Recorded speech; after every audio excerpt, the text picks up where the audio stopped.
Gravou hoje, né? Fala, rapaziada, eu sou o Rodrigo Mandarini e você tá no Geral Pod, aquele podcast, aquele papo que todo mundo pode participar. Agora que geral deve o quê? Se inscrever no canal. Já tá inscrito? Impossível, você não se inscreveu ainda no canal, a gente tá aqui há mais de um ano. Somos 23 mil amigos, mas a gente podia ser muito mais se você tivesse dado esse prestígio pra gente. Então vai lá, se inscreva no canal, ative os sininhos, as notificações, comenta. Se gostar do papo, comenta. Se não gostar, comenta. Se for mais ou menos, comenta também. O importante é engajar, o importante é participar com a gente e principalmente assistir até o final, porque eu tenho certeza que você vai se divertir, vai se informar e no papo de hoje você pode não perder o seu rico dinheirinho, ok? Mas antes disso, você quer gravar o seu conteúdo? Aqui no Geral Pod a gente tem a melhor opção para você gravar o seu conteúdo. É a hora que o Matheus mais gosta, porque é a hora do QR Code. O QR Code tá na tela e o Matheus já tá olhando para mim, que eu tô sentindo ele por aqui. Hoje não vai dar certo, Matheus.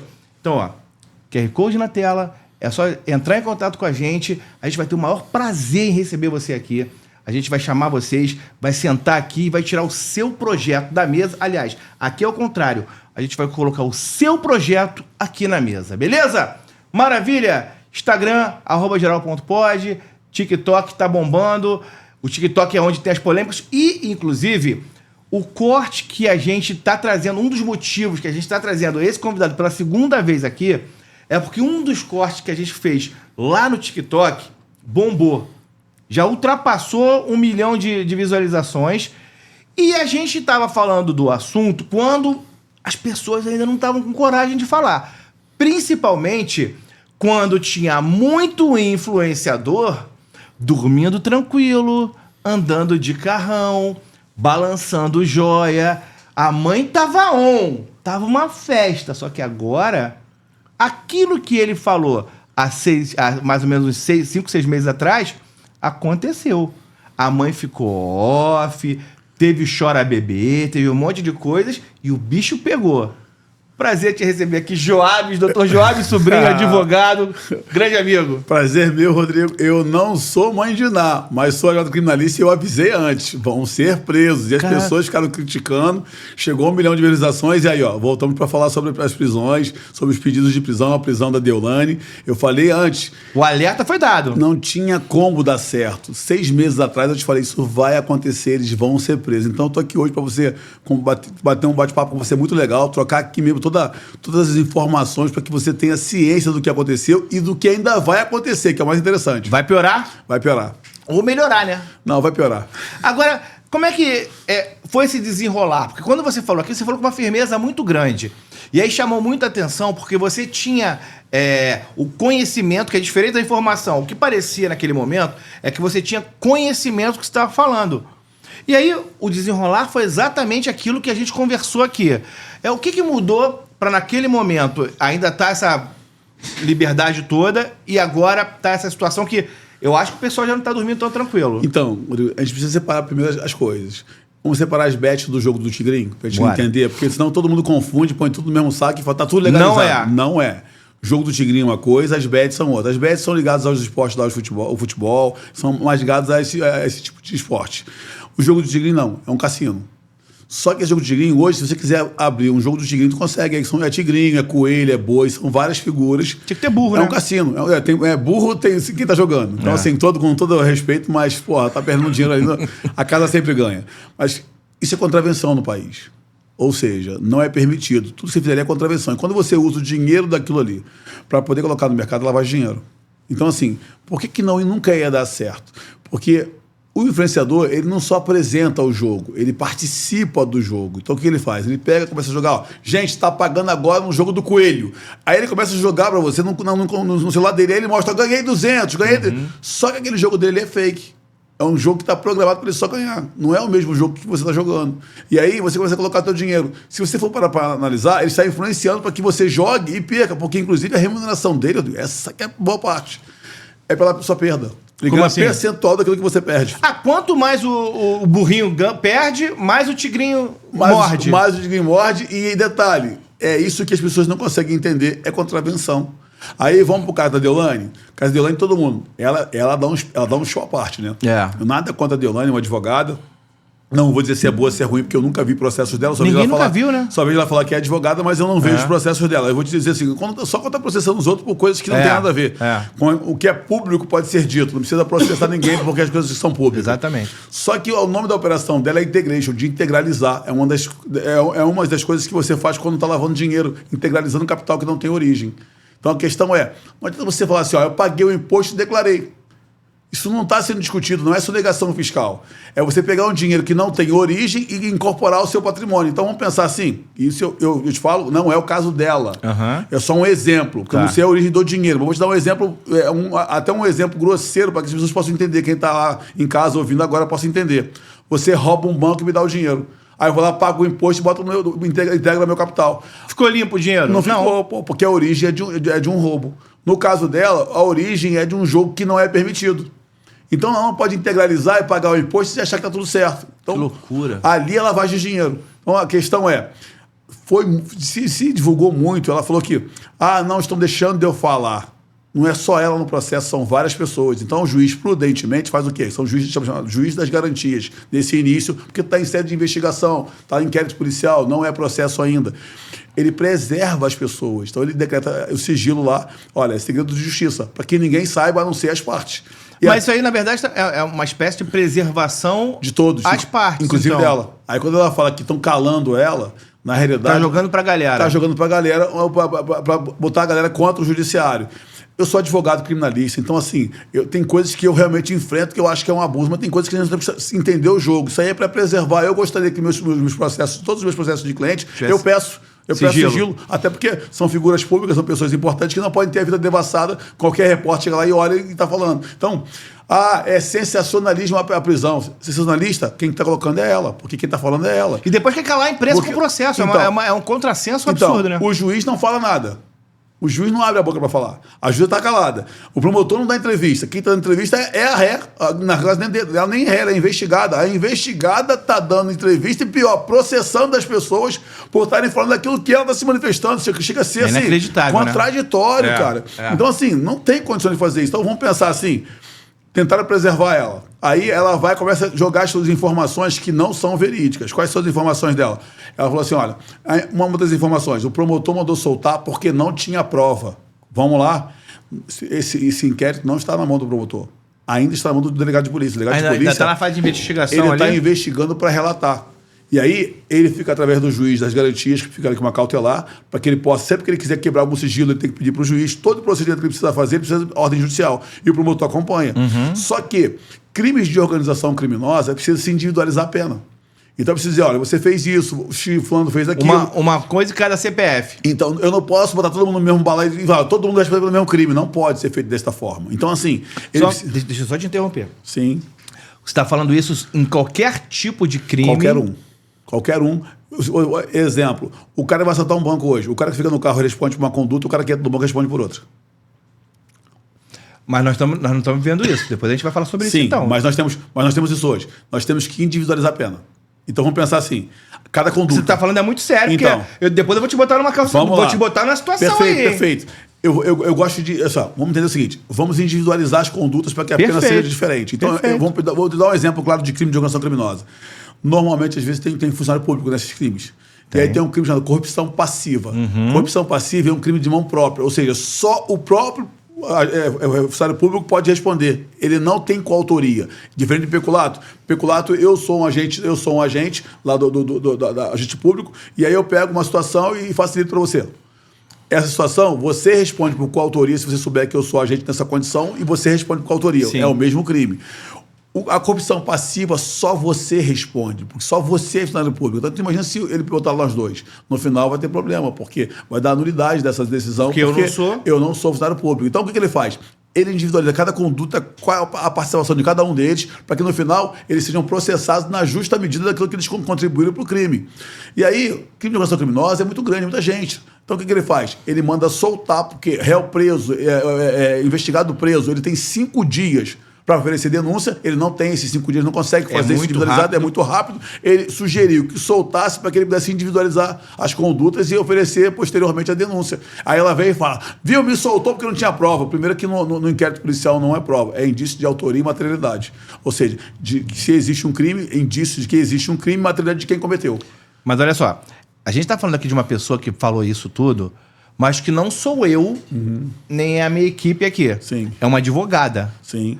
Uma advogada, ela fala isso por incompetência ou ela fala isso porque ela tem uma intenção aí? Ela fala a favor dela. Então, só, indício de autoria e materialidade, ou seja, indício de autoria. Foi ela que fez, cometeu o crime, se existe a materialidade, se existe a conduta criminosa ali. Isso aqui são indícios, não é prova. A prova é sobre o contraditório do processo. Ela sabe tudo isso. Ela sabe disso. Só que ela faz? Ela inflama as pessoas. Eu vou te dizer uma coisa gravíssima, que depois, se ela for presa de novo, se fosse descoberto que foi ela que fez, porque eu não sei se foi ela, porque as pessoas também fazem de qualquer maneira, mas vamos pensar assim, você lembra quando o Sérgio Cabral estava investigando o Marcelo Bretas, o juiz? Sim. Começou a ver lá daquela empresa de Romanel que ele tinha. De bijuteria, e ele declarou semi-joia. isso na audiência. Onde ele foi parar? Catanduvas. Presídio de segurança máxima. Porque estava investigando a conduta do juiz. É gravíssimo. O juiz não tem que ser investigado.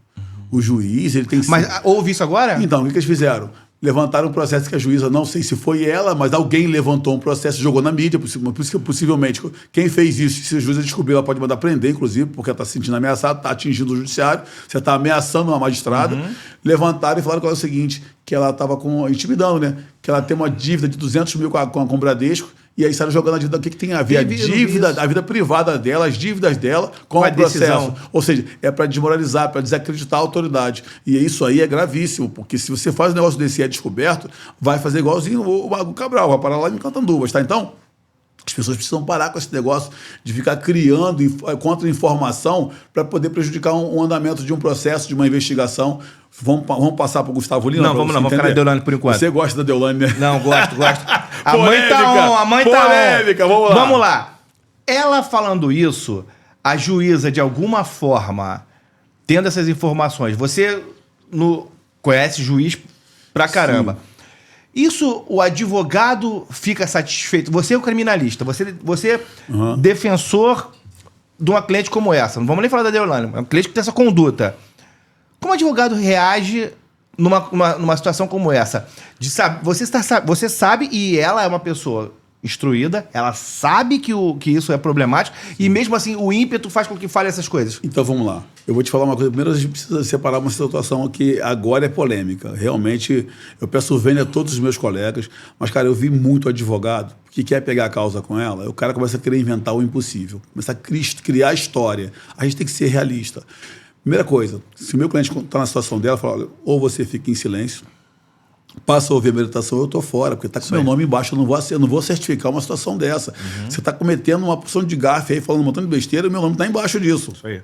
O que os advogados fazem? Pelo contrário, quem está na causa aceita porque ela está pagando e pagando bem, e quem está fora, quer entrar, começa a defender o indefensável. Então, assim, nada justifica as atitudes dela. A atitude de ficar botando a mão na boca. O que ela fala, olha o que ela falou de uma magistrada. E olha, gente, eu sou advogado criminalista. Por isso que eu estou impressionado. Então, eu defendo o direito. Eu sou um cara extremamente legalista. Então, vamos pensar no seguinte.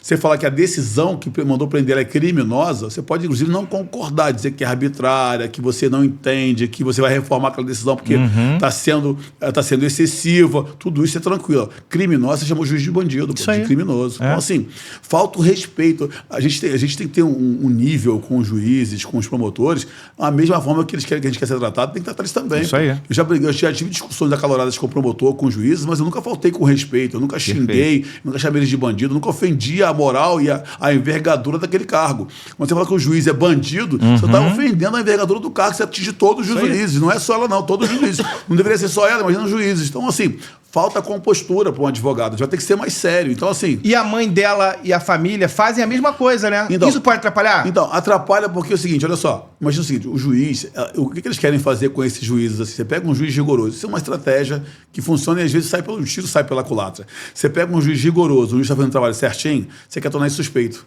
Aí o que você faz? Começa a brigar com o juiz. Para o juiz cometer alguma atrocidade de tentar voltar e te repelir de alguma forma, você não, olha, ela é suspeita porque ela não gosta de mim. Não é ela que não gosta de você. Ela está tentando manter um nível de civilidade um pouco melhor, porque você está tratando ela super mal, gritando, xingando, falando um montão de besteira. Então você percebe, você não viu a juíza dando entrevista. Não. Você não viu o promotor de justiça dando entrevista. Você sequer sabe quem é o promotor, porque eles não põem número de matrícula, é 00. Matrícula, OAB, nós temos um número para saber quem é o advogado. O promotor você não sabe quem é, vai saber quando é ligado à vara, qual é o nome dele. As pessoas divulgam, mas eles não ficam dando entrevista. Então, eles não estão ali para te atacar. Eles falam dentro do processo, dentro do procedimento. Vamos pensar o seguinte, você acha que uma juíza hoje, que nós chamamos de juiz da garantia, é para garantir, justamente para que o negócio realmente ande certo. Manda prender, que é uma exceção, a prisão tem que ser uma exceção, sem prova nenhuma. É muita loucura, né? Eu vou te falar, eu conheço vários juízes, já vi isso acontecer demais. Inclusive, tenho amigos meus que, quando eles me ligam, a gente conversa muito sobre algumas matérias processuais de casos que eles já fizeram. E aí eu estou com uma dúvida, eu quero conversar com eles. A gente é amigo, a gente conversa normal. Os juízes conversam com advogados, são amigos também, com o promotor de justiça também, a mesma coisa. Eu já vi várias vezes juízes pegarem um caso importante, ligar para um desembargador mais experiente, no Tribunal de Justiça, que sempre tem um padrinho, tem um amigo lá, que liga para saber, para se informar, olha, para se aconselhar, até da magistratura mesmo, juízes mais antigos. Isso é convencional. Olha só, eu estou com uma situação assim, com uma operação assim, e aí vai questionar, e aí decide. Então, ela não vai pegar e mandar prender no crime financeiro, porque eu quero prender a Deolane. Por até de inveja, de irmãs falaram. Não, esquece. A pessoa vão agir dessa forma porque tem lá vários extratos do COAF, várias informações de irregularidade, e aí em cima disso eles vão buscar a informação e aí a pessoa começa a atrapalhar. E aí, para você não destruir as futuras provas de uma futura ação penal, você pode ser preso. Nós chamamos de garantia da instrução criminal. Então, para garantir uma instrução criminal na futura, se você estiver destruindo as provas, cabe a prisão preventiva. Falou que até a comunicação, eles também não podem se comunicar, né, entre eles. Senão fica combinando as coisas. Então, assim, a gente entende, eu entendo como advogado criminalista, cara, eu jamais vou dizer para você que eu sou santo, que eu não vou defender meu cliente de todas as forças, você não sou mágico. Tem coisa que você não precisa falar, tem coisa que você fala, é melhor se calar. Eu aprendi no direito penal, e os mais antigos ensinam isso. Quem fala muito, erra muito. Quem fala pouco, erra pouco. Quem não fala, não erra. Isso aí, perfeito. Então não fala, pô. Tipo assim, tem coisa que você não precisa falar. É só se manter calado. Morrer pela boca, né? E ela tem até uma experiência, porque ela foi pra fazenda, né? Sim. A Deolane foi pra fazenda, foi expulsa da fazenda, não foi? Sim. Não, ela pediu pra sair. Ela pediu pra sair. Mas o Rico, aquele que é amigo delas... Qual era o lema dele? Calado vence. Isso aí. Ou seja, ele ganhou a fazenda. Ela que perdeu, a perdedora da fazenda, ela podia ter seguido esse negócio, calado vence, que ela pra não ir pra cadeia. Fomos na Deolane, daqui a pouco a gente volta na Deolane de novo. Uma outra coisa. Muito se falou da Deolane, questão de fotos com o pessoal do PCC, cordão ostentando na maré. Ótimo. Como que isso pode, de alguma forma, chegar na mesa da juíza, do promotor, com alguma influência em relação a pelo menos mais companhias ou condutas. Então, vamos pensar estranhas. assim. A promiscuidade das amizades atrapalha o negócio. Atrapalha? Vamos pensar assim. Muita gente me pergunta, doutor Joab, o senhor defende qualquer crime? Eu vou te falar que tem crimes que eu não defendo. Você falou isso aqui pra Porque gente, você imagina o seguinte, dependendo de quem fica manchado. E assim, não vai resolver com nada contra as pessoas, mas mancha a sua conduta. Exemplo, ele é advogado do traficante fulano de tal. Cara, você não se apruma nunca mais, porque você pode ser... Não que o criminalista tenha um envolvimento com o cliente, mas só por ele estar defendendo já tem esse título. Agora, tu imagina você ficar usando o cordão deles, festa com eles, passeando em lancha com eles. Isso realmente é uma proximidade muito grande. Então, assim, você se confunde com a pessoa. Exemplo, eu defendo vários clientes, mas eles não estão na minha casa passeando comigo, eu não estou no meu carro, não estão numa lancha comigo, eu não estou usando as coisas deles, porque isso é muito comprometimento, né? Você está muito ligado a essas pessoas. E um cliente não tem isso. Tem que ter, entre o advogado, eu sempre digo, entre o advogado e o cliente tem que ter uma mesa. Boa. Se você está do mesmo lado da mesa, tem uma coisa de errado. Então, assim, evitar isso. O advogado, ele pode atuar normalmente, ele não se confunde. Eu falo que nós somos a arte da garça. Sabe como é que a garça faz? Ela é toda branquinha. Ela pisa na lama sem se sujar. Se fosse para se sujar, ela era cinza, não era branca.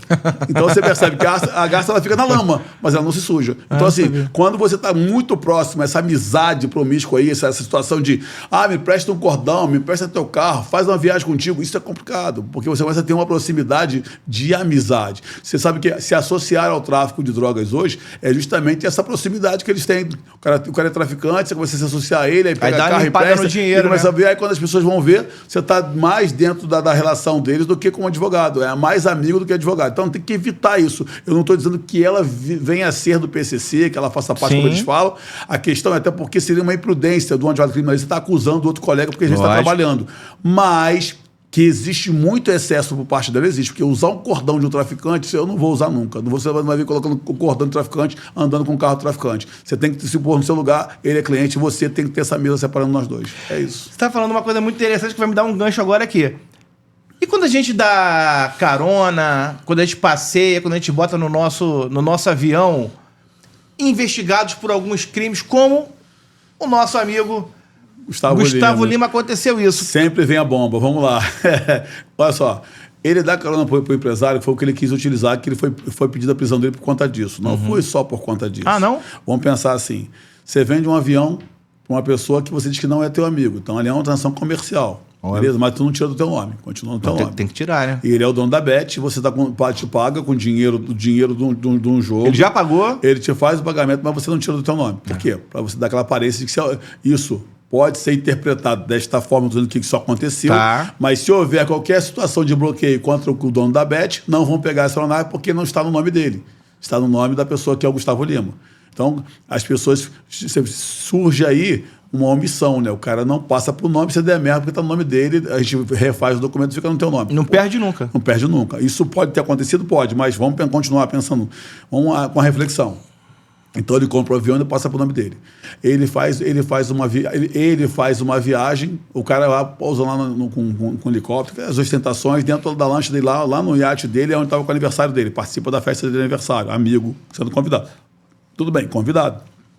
Esse mesmo cara, que ele arruma advogado. Ele liga pro Nelson Willis, que é o advogado, e fala: Nelson Willis, eu estou muito preocupado com esse negócio do avião, eu queria que você defendesse o casal, os donos da Bet. Foi ele que arrumou? Foi ele que arrumou, e não é amigo dele.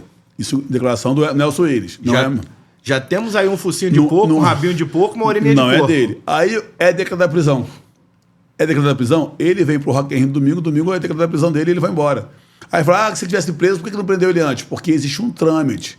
O juiz manda te prender agora, você não vai ser preso instantaneamente. Tem que fazer um ofício, tem que mandar para os setores. Isso leva pelo menos 24 horas, 48 horas para chegar nos setores total. Vazou então a informação? Então, vazou a informação, aí o cara vai embora. E aí o que acontece? Todos os indícios que o cara quer fraudar, aí o cara dá carona para outra pessoa e fala: eu dei a carona, só dei uma carona. Poxa, olha quantas ligações. Você falou rabo de porco, focinho de porco, orelha de porco, mas não é um porco, é o quê? É um frango, tá de sacanagem. Não tem condição. Então, assim, se você fica com essa proximidade toda, você não pode reclamar. É muita proximidade.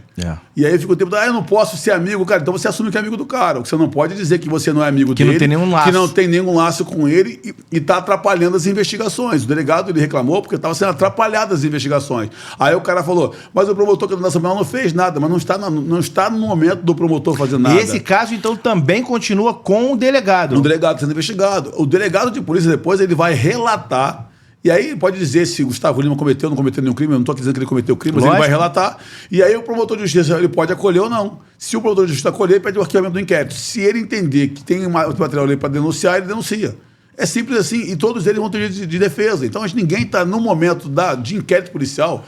É uma convicção da autoridade policial. Ninguém está dizendo que ele cometeu crime, não. É só indícios mínimos de autoria e materialidade. Ou seja, que você possa ter cometido aquele crime e que existe algum ilícito penal para ser investigado. Então, somente isso, apurado depois em sede de ação penal. Então, o que eles querem utilizar é sempre distorcer a fala de quem não falou nada. O promotor não falou que ele não achou prova nenhuma, ele não falou isso. Distorcer a fala da juíza, dizendo que ela está proibindo as pessoas de falar isso. Ela não falou isso, é uma juíza das garantias, porque ela não está atuando no processo, ela está atuando nas garantias do inquérito para que você não tenha nenhuma violação dos direitos constitucionais de quem está sendo investigado. Aí você acusa essas pessoas, começa a levantar a vida da juíza, tudo errado. Tentando destruir a reputação. Pior, inflamando isso a população. Aí a população fica todo mundo contra o judiciário.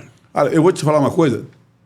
Eu tenho muitos anos na carreira na parte criminal e a sensação que dá é que existe uma impunidade muito grande na parte penal. Isso é mentira, cara. Pô, eu participei da Lava Jato, várias pessoas foram presas na Lava Jato. Mas não tem ninguém preso hoje também, pô. Não, ninguém preso que você fala das autoridades, das pessoas.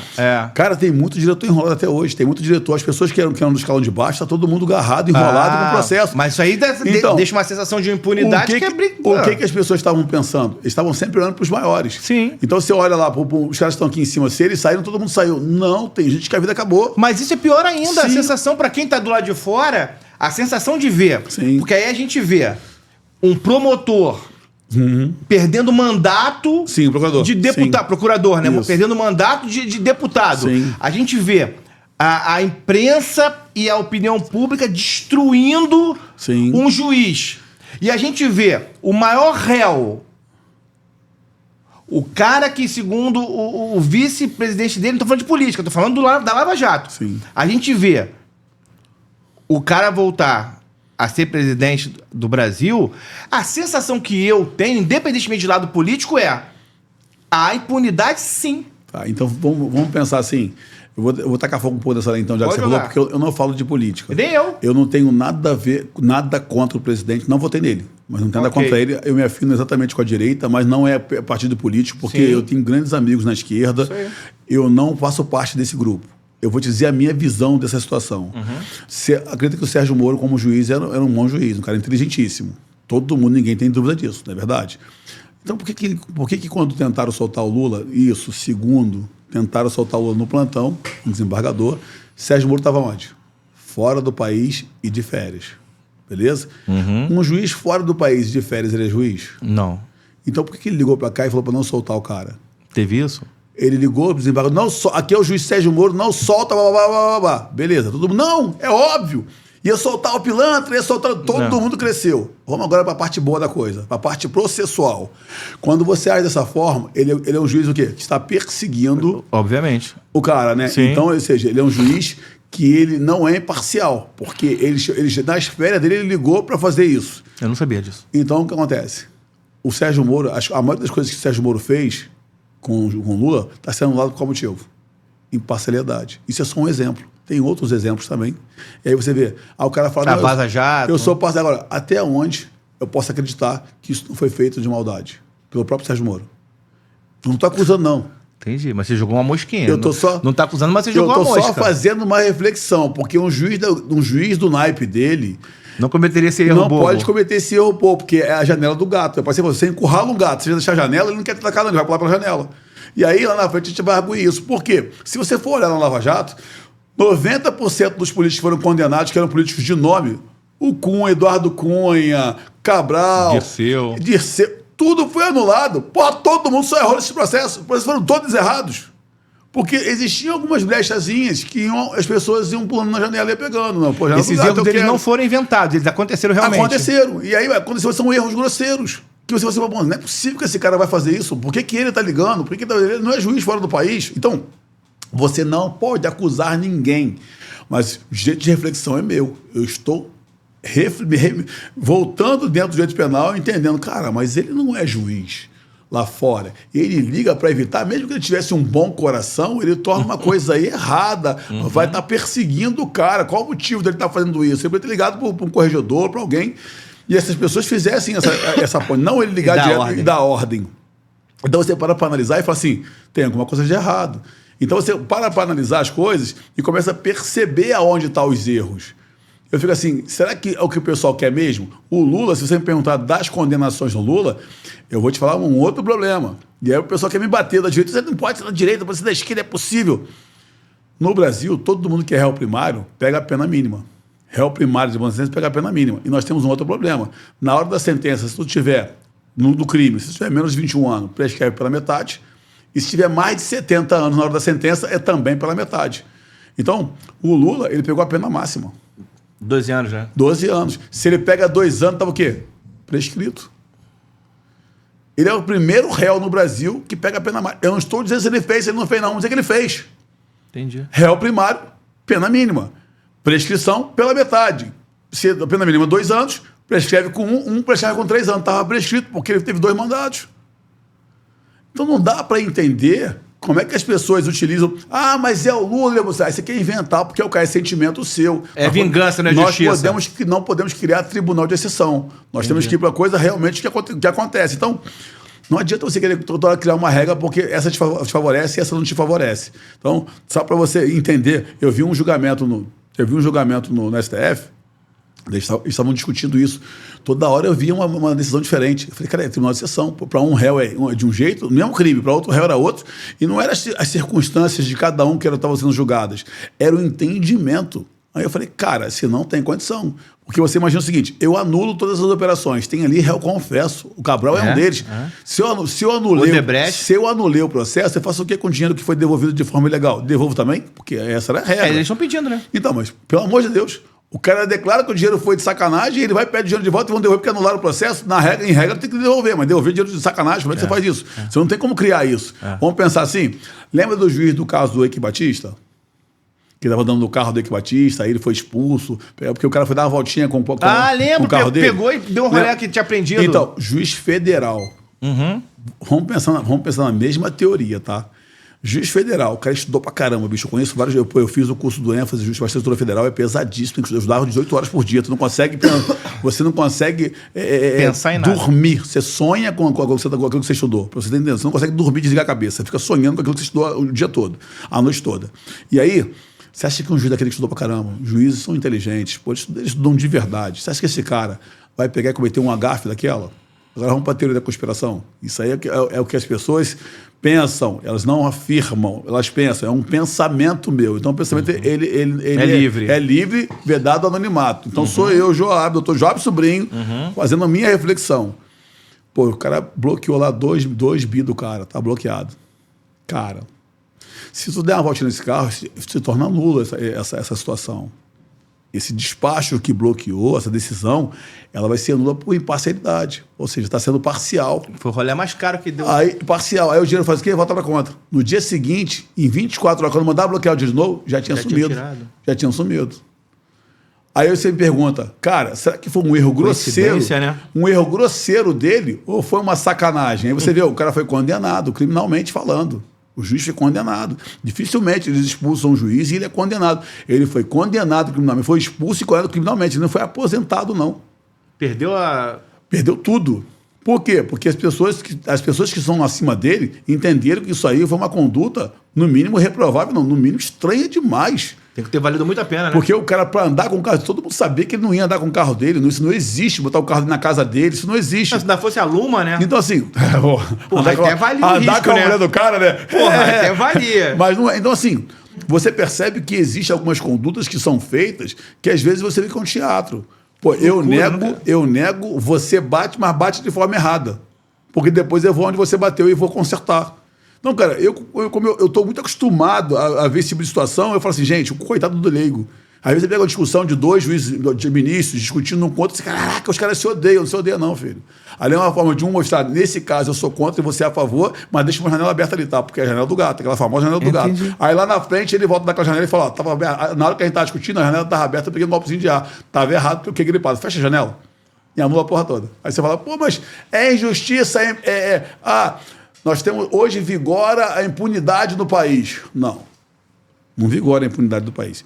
Hoje os erros processuais fazem com que isso aconteça, mas erros processuais que advêm de pessoas que são muito experientes que não errariam isso. É um beabá. Pô. Como é que você vai errar isso?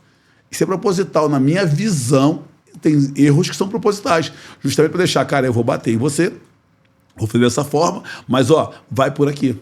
Entendi. É o caso que você pega, às vezes, antigamente era muito assim. Os caras pegavam uma situação, prendiam o cara. Não, tá preso pra caramba, não sei mais prender de forma errada. Que não é uma coisa que solta o cara? Se você não fizer a guia de comunicação pro presídio. Você prende o cara, aí na hora da transferência o cara não chega. Se ele chegar no presídio sem a guia de transferência, tem que relaxar a prisão. A prisão é ilegal. Aí você vê, o cara aprende quantos caras todo dia o cara vai daquilo. Ele vai esquecer de mandar a guia. O cara sai pela frente, nem vai. Aí o cara sai pela frente. Não, ele vai, quando chega lá, ele fala, o advogado corre lá pro juiz, excelência. Não existe a guia de recolhimento. O juiz, o processo eletrônico, ele vai entrar no eletrônico, na prisão de flagrante eletrônico, não tem mesmo. Manda liberar o cara. Caralho. Aí eu te pergunto. Não tem como. Isso foi um erro proposital ou foi um desleixo? É proposital, porque isso é peça que é integrante de qualquer prisão em flagrante, tem que ter obrigatoriamente. Você tem um modelo já básico, pronto. né? É básico, tem que estar o modelo já pronto. Você vai mandar o cara ser recolhido sem a guia de recolhimento. E vai dizer que não, foi um erro. Não. É porque o cara fala assim na delegacia: eu não posso te soltar aqui porque você foi preso em flagrante, Lógico. mas eu posso deixar a janela do gato para você. Cara. Que loucura. E aí o pessoal fica. Nós estamos vivendo um momento que as pessoas ficam com raiva disso. Porque ninguém ousa falar disso. Ninguém fala isso. As pessoas são leigas, não entendem isso, e a SI sai atacando todo mundo. Às vezes o delegado faz um trabalho perfeito e o juiz solta porque o trabalho no meio do caminho foi feito de forma errada, não pelo delegado. Foi feito de forma errada por alguma autoridade que passou ali e fez errado. Às vezes o juiz solta porque o delegado fez uma coisa errada. E aí ele solta porque os agentes dele fizeram uma coisa errada. Então, assim, a questão que passa muita gente no processo. A vantagem do advogado, sempre falo isso para ele, nós somos soberanos no processo. Quando eu falo isso, o pessoal fala, cara, como assim? Promotor é amigo do juiz, mas nós somos soberanos. Você está num processo que leva 10 anos passam vários promotores de justiça, passa juízes, e você está ali, você conhece o processo na origem, do dia que aconteceu os fatos, do momento da prisão até o momento do processo do julgamento final. Você está ali no processo. Então eu tenho uma vantagem incrível, porque eu conheço, eles não é uma coxa de retalho. Um denuncia, o outro vai para a audiência, quem faz o recurso já é um outro na segunda instância. Vai mudando de... Juiz sai, entra desembargador, sai desembargador, entra ministro. Então, várias pessoas passam ali, e cada um com um entendimento. Eu não, eu tenho meu entendimento firme, consolidado, e vou até o final. Então, eu tenho uma vantagem sobre eles. Então, se você pega e começa a ver essas nulidades, nulidade absoluta pode ser arguída a qualquer momento, até em sede de recurso. Nulidade absoluta, a qualquer momento você anula tudo. E aí você começa a ver janela do gato. Eu já vi a audiência, mano, essa foi muito engraçada, nessa audiência. Era uma audiência antes da minha, eu estava em Caxias. E aí o cara foi para lá, levantou o advogado e falou assim: doutora, eram 6 réus.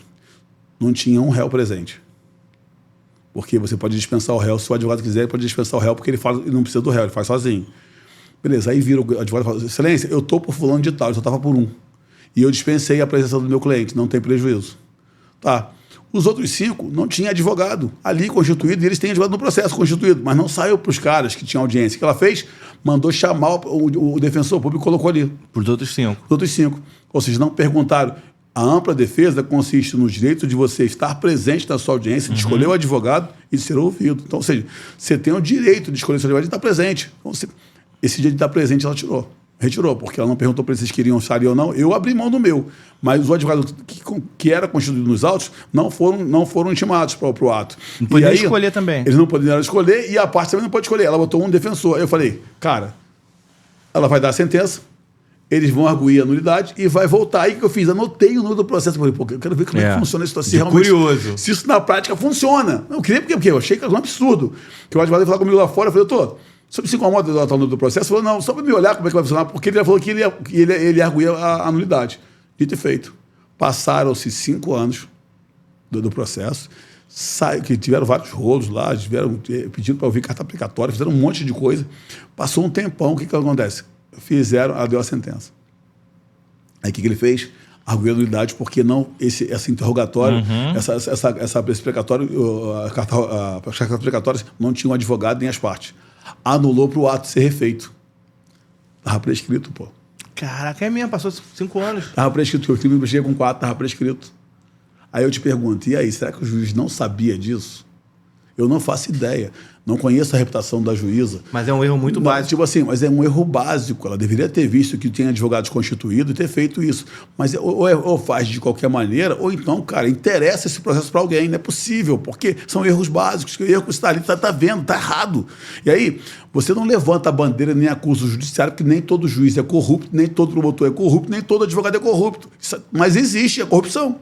Então, nós temos que saber o seguinte, antes de questionar, nós temos que ver várias situações. Se é desleixo, se é falta de conhecimento, se é cansaço, esgotamento da profissão, ou se realmente é má fé.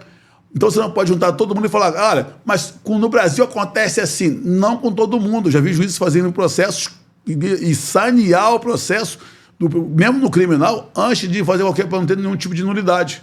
E fazendo um trabalho decente. No final, ele condenar ou absolver. Tudo bonitinho. Tudo certinho. O que não dá é pra gente o tempo todo juntar todo mundo no mesmo saco e falar que todo mundo é corrupto, todo mundo é bandido. Não.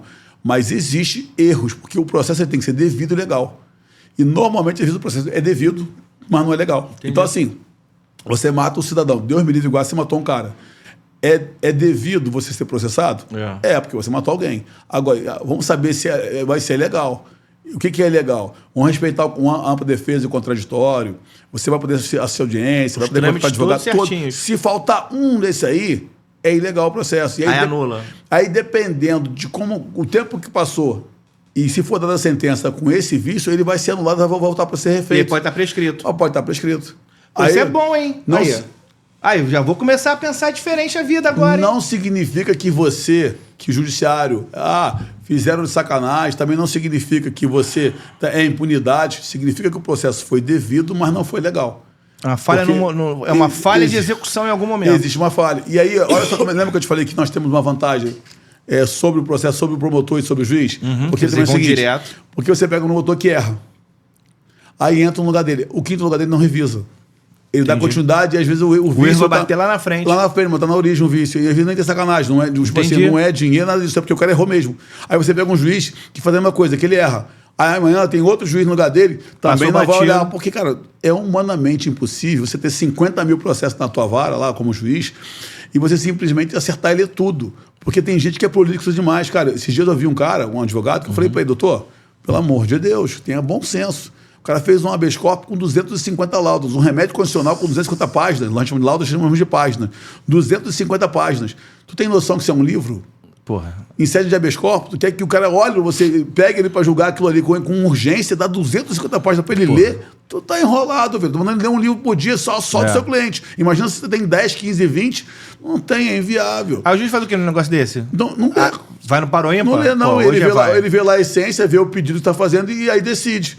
Se ele fizesse 3, 4, 5 laudos no máximo, era muito mais fácil ele dar atenção, ler, entender, ser objetivo. Tem dimensões que são prolixas. E aí o cara acaba errando, e aí depois você, mas eu nunca levo. Aí o cara tem uma coisa contra mim. Não, é você que tem contra ele. 250 páginas, é você, não é o cara. Então, assim, essa é a questão. Nós temos que entender o seguinte: existe uma janela do gato, existe erros. 90% dos crimes que ficam impunes, os erros são processuais, não são de mérito. Quantos por cento? 90%. Os erros que nós chamamos de impunidade é erro no procedimento. Nós chamamos de erro em procedendo, ou seja, erro no procedimento. Não é na aplicação da lei, o cara cometeu ou não o crime, isso é mérito. Se o cara cometeu o crime, isso é mérito. Mas se o procedimento estiver errado, você não chega nem no mérito. Você está falando uma coisa aqui, a gente não está falando de política novamente, mas é impossível não falar o tema da semana, que na eleição mais disputada da história de São Paulo, ou talvez da história da prefeitura do Brasil, de grandes capitais, que foi a eleição de São Paulo, faltando 30 horas para a eleição, vem uma postagem do Pablo Marçal, né? Uma postagem que foi aí, identificado que seria uma notícia falsa, e foi identificado muito rapidamente, e ele sofreu várias sanções ali, né? Ele sofreu vários problemas na prática. Foi cabaço e perdeu a chance de ser eleito por conta disso. Indo ao encontro do que o amigo falou aqui, é muito difícil a gente imaginar, vamos pensar, não vamos nem falar do caso específico então, é muito difícil a gente pensar que numa eleição onde há um equilíbrio daquele, onde os votos do nosso querido Marçal, obviamente que eles migrariam, obviamente, pro Ricardo Nunes, né? Quem vota no Marçal nunca vai votar no Boulos. Sim. E faltando ali 30 horas para a eleição, cometer um erro crasso desse é muito raso a gente pensar isso, né? Então, vamos lá. Vamos pensar que o cara que ele teve um raciocínio da seguinte forma, essa é a minha visão, tá? O Muay Thai, quando você está lutando, você não defende e ataca ao mesmo tempo. Você não é Superman. Os ataques você defende, depois você ataca, ou seja, só você é bom de porrada. Não. O Muay Thai é uma troca de golpes. Você me dá um chute na perna, eu aceito esse chute na perna para socar a sua cara porque está disposta. Então é uma troca. Então o que ele faz? Trazendo para o caso do Pablo Marçal. Cara, se eu fizer uma coisa de menor potencial ofensivo, isso é crime. Tá. Então eu jogo isso aqui, ruim de tudo, eu vou pagar transação penal, vou pagar em um salário mínimo, 2 salários mínimos e está resolvido o problema. Mas frente ao que eu preciso, é uma porrada que eu aceito. Sim. Você não vai me detonar com essa porrada. Você me dá uma porrada na barriga, eu vou ficar em pé e eu te dou um megatom, que seria o atestado. Por quê? Porque o cara que fez estava morto. Então, assim, e aí, vamos fazer isso aqui, eu ganhei a eleição, depois você pode me processar o que você quiser. É o caso que eu falo para as pessoas. Eu falo muito mal de você, faço tudo, ganho dinheiro, milhões, com todas as revistas, jornais, pago a indenização de 10, 15 mil, tá resolvendo o problema. Então é uma troca. Eu falo que é a porrada do Maitai, é uma troca. Ali o cara saiu na porrada. Só que ele não entendeu que isso poderia sair pela culatra, porque o cara demonstrou que isso era falso. E aí, cara, aí não é financeiro, mas porque, olha só, você vai perceber que ele vai entrar com a indenização, ganhei 100 mil, ganhou 50 mil, que não vai ser isso, mas vamos dizer que isso foi uma ação danada. Não. Então, ele já tinha contabilizado isso. Agora, isso moralmente falando, cara, não precisava ter feito isso. Ele se queimou. Moralmente, por quê? Porque eu tenho o seguinte, eu não voto no Boulos. Eu nem gosto, nem me simpatizo com ele. E eu gosto do Pablo Marçal. Eu fiquei decepcionado. Exatamente. Então você imagina que isso para ele foi um tiro pela culatra, porque não precisava ter usado isso. Ele podia ter feito, demonstrado de uma outra forma, tudo que ele fez aí nos debates, até porque no humor, tinha muita coisa que ele fez que foi excesso, que nós inclusive entendemos, porque ele não tinha espaço para propaganda política, ele usou o dinheiro dele. Ele tinha que fazer o barulho dele. Ele tinha que viralizar. Então ele fez o barulho. Só que esse barulho que ele fez, cara, ele utilizou de uma ferramenta que foi fraudulenta. Tanto que, inclusive agora o direito da filha do falecido processar ele por dano moral. Do médico. Porque simplesmente existe honra também de quem está morto. Então, assim, ela vai processar. É vilipêndio que entra isso aí? Não, vilipêndio é só do corpo. Você viu, é o cadáver. Mas você tem que respeitar as pessoas que morreram. Você sabe uma coisa? Tinha um desembargador aqui no Rio, muito famoso. E assim, Dr. Cível Capanema. É um cara seríssimo. Era um irmão de maçonaria, um cara sério, um cara da ordem. E um advogado, cara, muito mais... Cara, o cara é muito louco, bicho. O advogado fez uma carta, uma petição de repúdio do Tribunal de Justiça, dizendo que o doutor Cível Capanema era uma pilantra da face da terra, que ele ia para a maçonaria fazer orgia, que ele fazia sexo lá, dando de tudo. Ele falava um monte de besteira. Cara, o cara tá... Porque o doutor Cível estava morto. A família processou ele, o advogado. Porque, cara... Um cara honrado, todo mundo conhece o doutor Cível Capanema, era um mestre, um cara que todo mundo admirava, pô, ele me chamava de pupilo, adorava ele, o conhecimento, pô, extraordinário, um homem do bem, um cara... E o advogado surtado, cara, falando um monte de merda, ele escreveu, tomou no processo, é óbvio, porque o cara tá morto, mas tem uma imagem, tem lá uma reputação que ele não pode violar mesmo depois de morto. Então, assim, a questão é, tem que tomar cuidado com isso. O Pablo Marçal, ele foi infeliz demais. Mesmo que fosse verdade... Não tinha necessidade. O que isso ia mudar nas eleições para ele? Nada. Ele deveria ter demonstrado o que ele realmente tinha para São Paulo e não utilizar desse apelo que foi covarde, porque ele sabia que era mentira. E ele fez isso, a porrada do Maitai. Ele vai me estirar a perna, mas eu vou dar um soco na cara e vai acabar. Só que o soco que levou foi ele. Mas você falando desse jeito aí que você falou das pessoas que criam um erro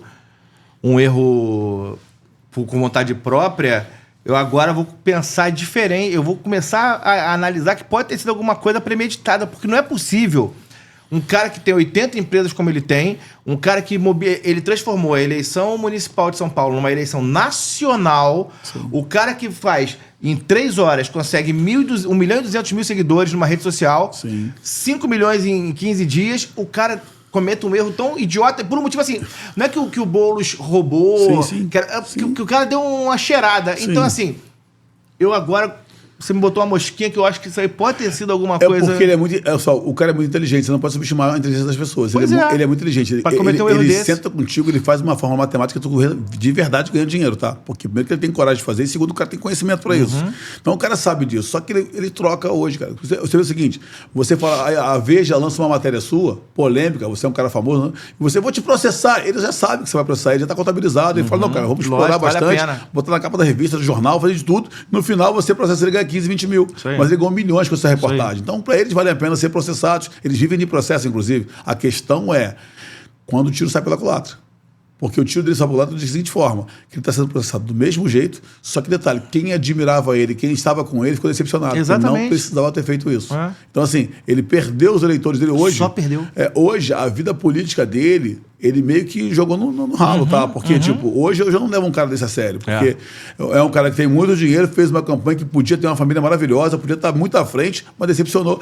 Mas você está protegendo o Boulos? Não. Eu estou reprovando a forma que a conduta dele, da forma que ele fez. Porque, independente de quem é do outro lado, você não pode estar inventando nenhum tipo, nós chamamos de teoria da etiquetagem. Eu vou te contar essa teoria, uma teoria muito, ela é muito utilizada no mundo todo. E não foi aceita por ordenamento jurídico nenhum. Olha que coisa de louco. O que é teoria da etiquetagem? Olha como é que a coisa é profunda, tá? Eu assisti a prova final de delegado de polícia no Rio de Janeiro e um juiz perguntou: doutor, o senhor agora já é delegado de polícia. O senhor está na delegacia no Leblon. Quando chega meia-noite, chega lá um gerente do Carrefour, do mercado desse gigante, com um cara que estava furtando um saco de biscoito. O que o senhor faz? Aí ele, prontamente eu vou lavrar a prisão dele, flagrante, do furto. Aí ele, mas o senhor não vai nem alegar o crime famélico, que o cara estava com fome, o crime da insignificância, porque um saco de biscoito não faz diferença para o mercado daquele. Não, quem tem que fazer isso é o Ministério Público. Eu estou aqui para poder... Eu vou lavrar a prisão e instaurar o inquérito. Ou seja, o cara vai investigar o furto e vai prender o cara. Aí o cara, tá tudo bem. O delegado é um cara rigoroso. Aí logo depois, chega os PMs com um cara todo furado. Deram 50 tiros no cara. Aí os caras perguntam, e o que foi isso aí? Auto de resistência, por quê? Porque eles disseram que o cara é traficante. O cara é traficante, era o dono do não sei de onde, nós na troca de tiro ele morreu. Aí o delegado lava um auto de resistência. Peraí, cara. Porque o cara falou que ele era traficante, não precisa investigar. Um saco de biscoito você prende e manda investigar. Um cara que só porque etiquetou o cara como traficante, não precisa investigar. Tá ferrado, afasta os direitos políticos desse cara e libera os policiais. Cara, não tem condição. Então a teoria da etiquetagem ela é muito forte no Brasil hoje. Você fala assim, quer ver? Você tem teu assistente ali, você não é amigo dele, ele acabou de chegar, mas nós somos muito amigos. Aí tu contrata ele hoje, é o primeiro dia dele. Aí eu falo, Rodrigo, e eu não gosto dele, você não sabe da briga que eu tenho com ele, tá? Rodrigo, manda esse cara embora, que esse cara, ele é estuprador. Aí você, é sério, não comenta nada com ele. Ferrou, cara. Já botou a etiqueta. Tu vai mandar o cara embora. Que amanhã tua filha vai vir aqui, teu filho vai vir aqui, você vai dizer, pô, esse cara, meu irmão, eu não quero, você nem vai dar a oportunidade dele dizer pra você se é ou não verdade. Você simplesmente vai dizer assim, ó, cara, infelizmente não posso ficar com você. E é porque eu etiquetei o cara. Então, hoje, a teoria da etiquetagem é tão forte que ela é usada sempre, no mundo todo, não foi aceita por ninguém. Eu vou te dar uma teoria da etiquetagem, você vai concordar comigo e você vai dizer assim, não pode acontecer, e aconteceu. Quer ver? Você lembra? Nós podemos invadir a soberania de um país, pegar o presidente de sua família, matar sem o devido processo legal? Não. Não pode, né? Caramba, olha só legal. Mas com a teoria da etiquetagem você pode. Quando os Estados Unidos falou assim, ó, Saddam Hussein tem arma no Iraque, que até hoje não apareceu. Todo mundo pegou o cara, matou o cara e acabou. E aí, hoje, o que o cara fez? O cara foi dentro do país, matou o cara, o presidente, bicho. Com a teoria de que ele estava cheio de armas. E até hoje as armas não apareceram. Teoria da etiquetagem. Etiquetou o cara como terrorista. Perfeito. Se chegar um cara aqui todo de branco agora, com um turbante na cabeça, com uma mochila larga aqui, sai correndo, todo mundo corre. Porque ele vai dizer, é a porra do terrorista, porque da teoria da etiquetagem. E o cara não é isso. Então, assim, o problema é aí todo muçulmano que você olha, você pensa, homem-bomba. Todo mundo se olha na rua, quer dizer, é homem-bomba. Não tem nem proximidade desses caras. Porque já etiquetaram esses caras dessa forma. Cara, eu estou no escritório no Rio e escritório em São Paulo. Você tem que ver a visão que as pessoas têm do Rio lá em São Paulo. Ah, mas não é muito errada, não. Né? Não, cara, olha só, vamos pensar assim. Existe crime aqui, crime lá. Se você for na Baixada, lá na quebrada dos caras, também é pesado. E aqui no Rio é igualzinho na favela. Eu mesmo passei agora um perrengue. Vamos falar disso. Tentaram me assaltar, 4 caras aqui no Rio de Janeiro. Mas não é só porque é aqui no Rio. Em São Paulo podia passar pelo mesmo perrengue. A questão é que lá em São Paulo eles mostram tudo que é de ruim do Rio. E aqui no Rio mostra tudo que é de ruim de São Paulo. É para as pessoas não migrarem, não ficarem... O meu sonho é ir para São Paulo, não vai nem estar pesado. Meu sonho é ir para o Rio, não vem aqui que está pesado. Então eles ficam mostrando só as coisas ruins, porque você olha e você desiste. Mas se você for olhar, onde tem população, grandes populações, vai ter crime também, pô. E é igual a todo mundo. A delegacia funciona dos mesmos crimes do Rio, a mesma coisa. Então todos eles é a mesma coisa. A questão é... Mas a quantidade de fuzil que a gente tem no Rio de Janeiro... Então, e a quantidade que nós temos lá em São Paulo? Ah, não deve ter igual. Porra, o PCC não. Quem que é maior? Quem que é maior? Como o PCC é maior. Porra, então, tá em São Paulo, não tá no Rio. Mas o PCC é ostensivo? Então... que a gente não recebe essa informação. É tráfico de drogas, pô. É tráfico de drogas. A questão é que eles não mostram as informações, eles não divulgam a informação lá e nem divulgam aqui. Cara, o negócio é tão estranho, a manipulação do povo, que você vê entre as polícias, tá? O Tropa de Elite mostrou muito isso. Você pega assim, setor do comandante, por exemplo, setor do 25, setor do 27. Se começa a ter muito crime aqui, os caras pegavam um corpo daqui e jogavam aqui, joga lá. Aí contabilizavam. Isso o Tropa de Elite foi muito demonstrado meio. Isso acontece, pô. Então, assim, às vezes você acha que não acontece nada em determinado bairro porque os caras estão mudando a porra toda. Então, assim, você percebe... É uma manipulação. É manipulação de toda a informação, é manipulação o tempo todo. Então, o que a gente precisa entender? Cara, nós estamos vivendo um estado hoje ele tá acuado. Você chega com um policial, ele não é mais como antigamente. O policial tinha poderes de prender, de ir pra rua, de investigar, de fazer blitz, de estar ali. A civil investigava, o PM fazia blitz, ostensivo mesmo, você se sentia mais seguro. Hoje, você não vê um carro de polícia. Quando você vê, os caras estão na deles quietinho, baseado ali. Porque se o cara fizer qualquer reação, primeiro coisa que eles fazem, tira o cara da rua, põe o cara no administrativo e o cara não é promovido. Isso aí. E o cara tava trabalhando, pô, que é o pior, bicho. Pra defender a sociedade. E não, você vê como é que funciona. Eu acabei de receber uma ligação agora à tarde, agora à noite, era 6 horas. Teve um caso lá agora que o frentista pediu para um casal sair de um carro porque estava abastecendo gás. E o posto já teve uma explosão que matou lá um frentista e explodiu lá o teto. Então a recomendação, quando estiver enchendo, o cara saiu, a mulher não quis sair. Aí o frentista, então não vou poder abastecer. A mulher ficou chateada, saiu. Rapaz, o cara saiu, pagou a conta, saiu dali, foi em casa, pegou um amigo, pegou uma arma, voltou. Deu 2 tiros no joelho do frentista. Porque o cara pediu para a segurança deles que ele saísse dentro do carro. Isso é coisa de louco, bicho. Que país. Então você está num país que você imagina o seguinte: você está trabalhando, tomar 2 tiros no joelho.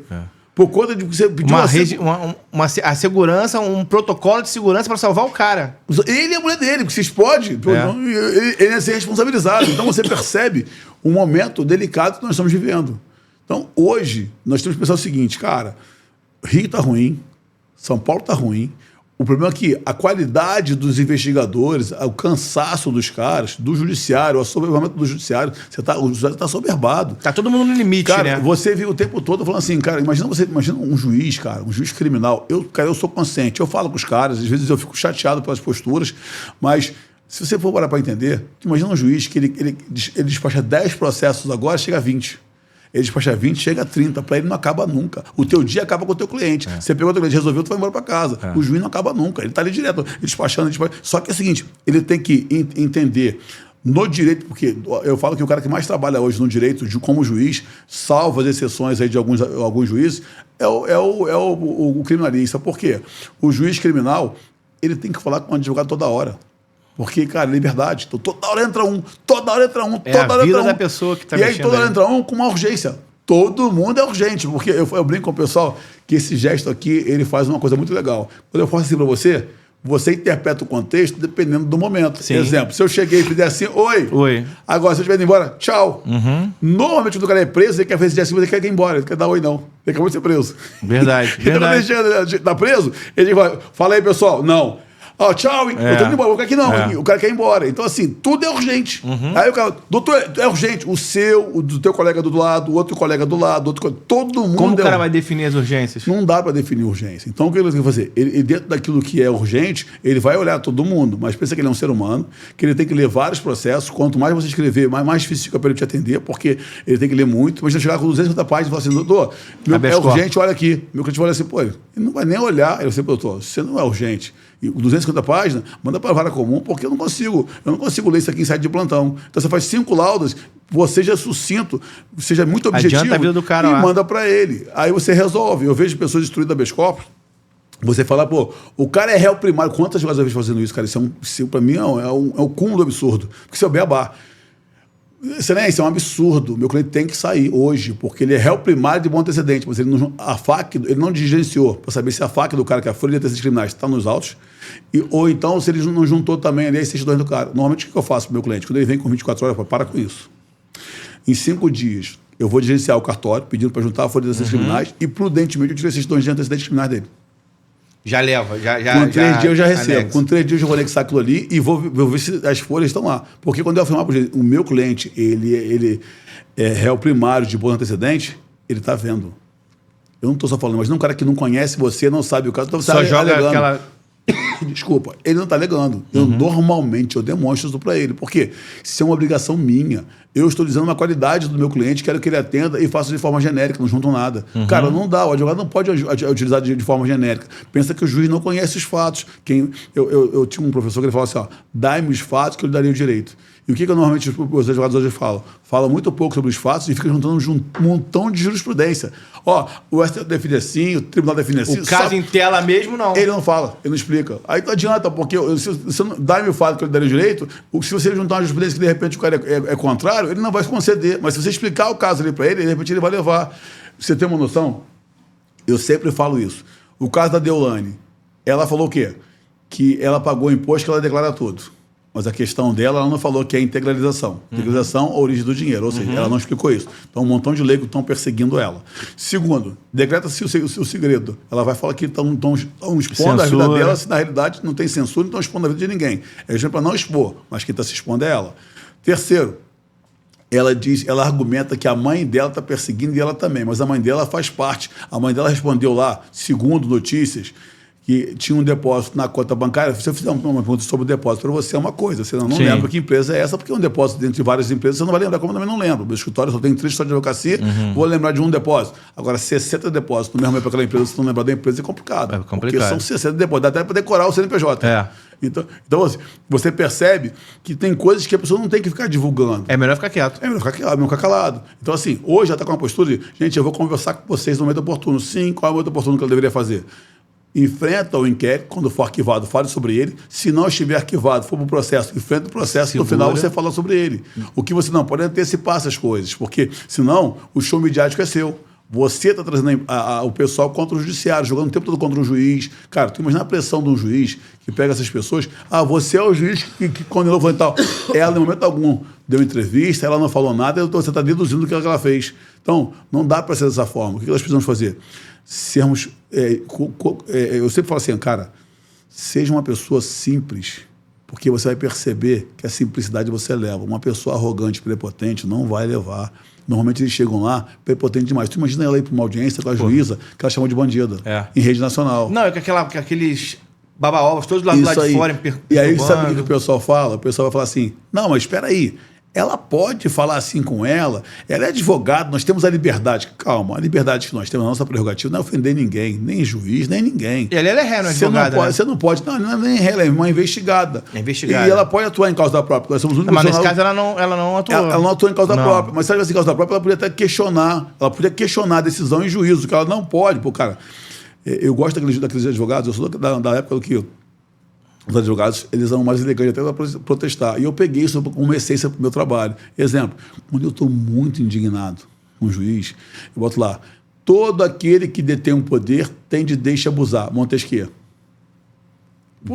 Eu estou mega irritado, porque o cara está abusando do jeito que tem. Mas você percebe que eu faço uma citação de um cara que, passou 1846, o cara diz isso. Então, se você usa isso aí, ele vai ver que você está protestando, mas protestando de forma elegante, não chamando o cara de bandido. Eu estou dizendo que ele está abusando do poder, mas utilizando uma citação. Eu tenho uma muito boa do padre Antônio Vieira, ele fala o seguinte, quem não lê não quer saber, quem não quer saber quer errar. É por aí. Eu faço um embargo de declaração de uma decisão que o juiz deixou de ler, e aí eu jogo isso. Que errou porque falta de leitura. Porque não leu. Aí eu estou protestando, mas eu não chego assim para ele, porra, burro. Seu burro, preguiçoso. O pessoal pode chamar o cara de burro. Juiz nenhum é burro, pelo amor de Deus. Então você para analisar. Quando eu fiz a prova de sentença, eu estava estudando fazer a prova de sentença da magistratura. Cara, você tem noção que o juiz faz prova de sentença? Para dar a sentença, ele estuda pra caramba. E você tem que combater aquilo que você não estudou. Aí o cara chama o cara de burro, porque o cara deu a sentença, ele tem que estar errado, chama o cara de burro. Mas ele nem estudou aquilo ali, o cara estudou para fazer. Ele não estudou para poder rebater. E o burro é ele. E o burro é o cara. Então, assim, para entender o seguinte, não tem que ofender ninguém. Olha no direito, fica muito mais bonito, cara. Eu adoro fazer isso. Às vezes, no processo, o juiz ele é arbitrário. É de verdade. Então, o juiz arbitrário tem que agradecer ele. Por que eu tenho que agradecer ele? Primeiro, porque ele vai errar. Então, ele não vai ouvir nada, ele vai está me dando uma chance eu tenho uma chance dentro de um processo que é devido, mas não vai ser legal, porque ele é arbitrário. Então, imagina se eu pegar um cara, gente boa toda a vida. Técnico pra caramba. E o cara, o meu cliente cometeu o crime mesmo e esse cara não erra. Porra, bicho, fudeu. Não tem chance. Agora, você pega um arbitrário, você já sabe não, esse cara, ele é mão pesada, ele é arbitrário. Pô, graças a Deus, ainda bem que ele é assim. É nesse que eu vou no hiato que ele deixar ali na brecha. Porque exatamente eu vou fazer o quê? É a janela. O processo tem que ser legal. Lembra a janela do gato? Eu vou pegar na janela. Aí você, esse cara aqui é tão ilegal, ele fez tanta velocidade, com tanta gana de pegar meu cliente, que ele errou isso aqui, eu vou anular o processo. Foi no ódio. Então, percebe que a visão como é que é distorcida. Eu não posso, eu vejo juízes errar em audiência, adianta quebrar o pau. Vossa Excelência está errado. Às vezes a nulidade que o juiz plantou ali é uma nulidade absoluta. Que é até boa para o seu cliente. E ele tá discutindo. Cara, se é absoluta, pode ser a qualquer momento. Não precisa ser, não é no primeiro momento que você vai falar, não. Isso não é relativa, é absoluta. Você pode anular depois da sentença. E não tem o réu não pode ser aproveitado da própria torpeza. Você não está no processo civil, não, está no processo penal. Então, se você faz um requerimento, o juiz é ilegal, deixa constatar o requerimento e futuramente você vai discutir aquilo ali, porque é nulo. Agora, não, ele quer corrigir o juiz. Ainda aí publicamente, né? O senhor está errado, o senhor é arbitrário, o senhor tem que fazer agora, mudar isso aí. Como e o cara assim? com a caneta na mão. Se ele pega um cara que não é vaidoso, um cara que é inteligente de forma... aquele cara quebra ele com no a postura, argumento, ele fala o seguinte para ele: não, doutor, tudo bem, doutor, o senhor me desculpa, eu realmente me equivoquei, eu estou consertando. Acabou a tonalidade. Acabou. Amanhã você vai querer... O que você ia usar para... Acabou, porque você saiu com o teu...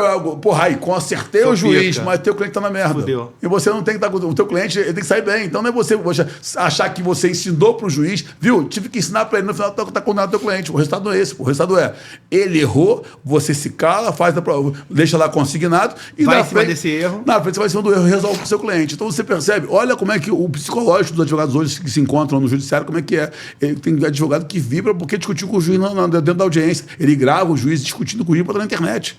Cara, primeiro que é o seguinte, se demonstrar o erro do juiz na internet, já não precisa... mas é público, sim, cara, mas não precisava, porque é uma matéria que tem de nulidade absoluta, você podia recorrer lá na frente, você ia resolver se fosse... Você está perdendo a arma que o juiz te deu. Você está jogando fora. E aí amanhã, quando for você normalmente... Ele vai começar, não vai te perseguir, não. Só que ele vai dar mais atenção ao processo daquilo. Não vou cometer esse erro de novo. Então você lembra que ele tem vários processos? Até por cansaço ele pode errar. Mas no teu ele não vai errar. Não vai errar nunca. Porque você já deixou para ele um pouquinho lá, tipo assim, eu não vou te perseguir, mas o seu processo não erra. E aí ele vai olhar até a vírgula. A vírgula muda tudo, né? Sim. Uma frase com uma vírgula sem vírgula muda tudo. Então assim, ele vai até interpretar a vírgula, quando você poderia deixar dele errar. Então, todo advogado isso é uma dica boa para quem... Todo advogado que faz isso hoje, eu vejo que é um cara imaturo. E eu sempre digo a você, eu ganhei muito dinheiro na advocacia criminal com juízes arbitrários. São eles que são responsáveis pelo sucesso da minha carreira. Porque sempre que eles erram, eu consigo de alguma forma beneficiar meu cliente. Porque eu falo para meu cliente o seguinte, não é só absolver. Eu falo para meu cliente o seguinte, eu trago o melhor resultado dentro da tua situação. Pode ser prescrição, pode ser nulidade de algum ato, pode ser a absolvição. Então, falta de provas. Por ele errar desta forma, é que ele me dá exatamente o direito de arguir e de ter um bom resultado final. Então, é um jogo. Os juízes arbitrários hoje são os caras responsáveis pelo sucesso da minha carreira, não sou eu, não. Eu tenho só atenção. Eu falo para o cara que eu sou um cara mediano, mas com muito foco. Porque eu foco no processo, vejo o erro, vou lá e restabeleço a ordem na frente, não no momento que ele está errando, porque isso é burrice. Você chegou a assistir já a série da Elisa Samúdio? Vi. E o que você conhece desse caso? Então, cara, ali o que eu conheço do caso é o genericamente, seguinte, podemos dizer. Então, vamos dizer assim. genericamente, a Elisa Samúdio com o Bruno, ele, ali, na realidade, todo mundo sabe, lembra da trilha da etiquetagem? Todo mundo sabe que o Bruno não mandou matar ela. O Bruno tinha uma opção de papagaio de pirata que queria aparecer pro cara. O cara tinha muito dinheiro, queria aparecer pro cara. Então o cara estava tendo um problema, sendo aborrecido por essa mulher, que na época era uma grossa de programa. E aí o que fizeram? Pô, deixa comigo que eu vou resolver. Aí o cara resolve achando que tá ajudando um amigo. Mas no final, o que o pessoal faz? Bota na conta, porque ele é um cara famoso, bota na conta dele que dá mais mídia, e por isso ele foi condenado pela teoria da etiquetagem. Então ele foi condenado pela teoria da etiquetagem. Ele não quis matar ela. Quem quis matar foram os amigos que acabaram fazendo merda e acabaram com a carreira dele. Então, assim, eu não tenho outra visão, a não ser essa. E digo a você o seguinte, porque ele podia usar até o nome dele, né? Pô, fazer uns filmes lá com ela, ex-mulher do Bruno, é garota do Bruno, pô, ganhava dinheiro. Não, ele optou em matar a mulher por causa da pensão. Não faz sentido isso. A questão da morte dela se deu por conta disso. Amigos que queriam aparecer. Eu vejo várias coisas acontecendo dessa forma. Às vezes você está com uma situação ruim, um amigo quer comprar teu barulho sem você pedir. Você não pediu nada. A pessoa quer barulho. Aspone, baba-ovo é o que mais tem, isso, né? Aí o que acontece? Depois você não pode voltar lá e acusar aquela pessoa porque você não pediu a ela. Porque você estava atraindo. Se o cara te ama e fez aquilo por você porque está te ajudando, você não pode não concordar nos bastidores. Mas jogar pedra no cara você não pode, ele é teu amigo. Mas assim, é complicado. A situação dele foi delicadíssima, não precisava ter feito isso. E eu sempre digo, cara, olha só, o melhor caminho não era esse. O caminho era indenizar a mulher e mandar embora. Mas tinha muita gente agarrada no cara. E quando o cara tem muito dinheiro, o que mais tem isso. Pessoas agarradas nele que fazem de tudo para economizar o dinheiro dele. Mas não é por causa do cara, não, porque eles querem aquele dinheiro para eles. Aí acontece o que aconteceu. Num caso como esse, o melhor a se fazer para o cara que passa numa situação como essa é ter o advogado que também não vai para o enfrentamento, né? O advogado dele lá, porra, é Quaresma, eu acho. Foi muito pro enfrentamento, foi exagerado. E o Bruno já chega na delegacia condenado, né? Então, julgado e condenado, pra você entender, eu particularmente gosto muito do Aécio Quaresma. Acho assim, tecnicamente falando, que aquele cara é muito bom. Mas o problema é o seguinte, todos nós temos entrada de vidro. Todos temos entrada de vidro. E às vezes, dependendo do teatro de vida que você tem, você realmente acaba tendo um problema seríssimo pelas condutas que você tem de atacar os outros. Mas E aí, não é aquele caso que você falou lá que a gente não deve usar? Então, é o que eu vou te falar. É o crack? Então, o cara, o que ele faz? Ele tem esse problema, ele era viciado. Então, assim, ele tinha uma conduta reprovável por questão de saúde pública. Sim. Mas o conhecimento do cara não se exaure por causa da droga. Mas foi usado isso. Mas foi usado isso contra o cara. Entendeu? Então, assim, tem coisas que ele pode evitar. Então, assim, o cara utiliza isso, como o cara quer ser muito polêmico, as pessoas vão polemizar cada vez mais. Exemplo, eu vou te dar um exemplo claro.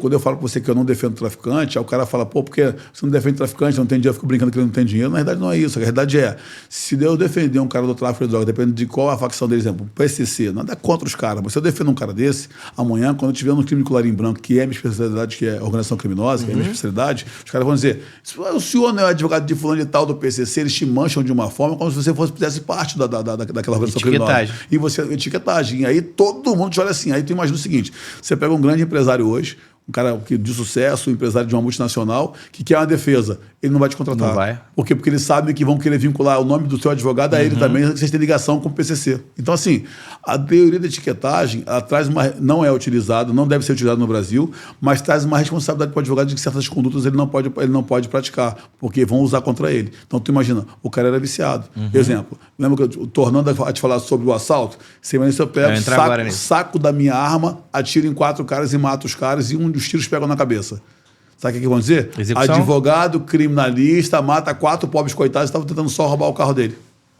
Mas os 4 pobres coitados estavam armados, desceram atirando, alvejaram o meu carro, onde eu estava com a minha esposa e meu filho dentro do carro. Então, meu filho é especial, ele é autista. Então, tu imagina o seguinte, aí, no final de tudo, eles vão puxar minha ficha. Sabe qual vai ser a minha ficha? Aquela que era uma ficha honrada, passa a ser jogada no lixo. De que forma? Eu fui fuzileiro naval durante anos. Eu sou bicampeão de tiro do Corpo de Fuzileiros Navais. Eu atirei muito no Corpo de Fuzileiros Navais. E aquilo, tudo que eu fiz, tudo a minha honraria, tudo que eu tinha no corpo, eu saí com o conceito 5, eu saí com a estrela. Então, assim, todos vão dizer o quê? Não, o cara foi treinado para matar. Ele é aquele sniper, ele só acerta a cabeça. 4 contra 1. Mas daí como pensar, como racionalizar naquele momento de tensão? Com 4 pessoas, 4 caras armados atirando em você. Como é que você vai? Você tem que eliminar. Não dá para dar um tiro no peito do cara que vai continuar atirando em você. No braço, o cara vai continuar atirando em você. Você tem que realmente eliminar cada um deles para que você diminua a chance de ele te acertar, de te alvejar. Mas não é assim que eles vão falar. Eles vão utilizar todo o meu currículo para dizer que eu sou um matador profissional. Então, assim, esse é o problema. Agora, você precisa tentar evitar ao máximo esse tipo de confronto para não ter esse nome jogado na lama. Porque, cara, a reputação é muito difícil de construir. Porque as pessoas jogam na lama o tempo todo. Muito rápido. Você precisa entender que para construir é difícil, para destruir é rápido demais. Então tem coisas que você tem que tomar cuidado. Se eu te falo, a casa de Deolane como advogada, ela vive dizendo, eu sou advogada. Ela não advoga. Mas fala que é advogado o tempo todo. E aí, começa a cometer alguns erros. Quem é advogado deveria dizer assim, esse erro não pode. Exemplo, ela fala que quando foi presa, não chamaram um membro da ordem para prender ela. Ela estava no exercício da profissão. Então, eu estou trabalhando, vem alguém me prender, eles têm que chamar a OAB.